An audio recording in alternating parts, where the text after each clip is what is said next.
You know your business needs to move on, so here are 4 ways to get your team on board with change.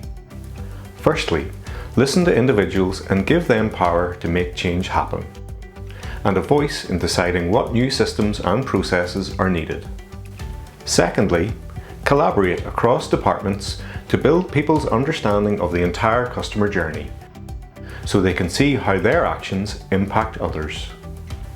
Thirdly, don't make system change an IT project that is imposed on people.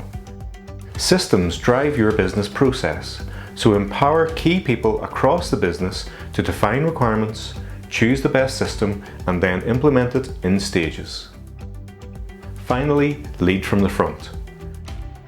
Present a clear, achievable vision for your business and embrace a culture of change yourself, because when you lead by example, people will understand that change is good and healthy.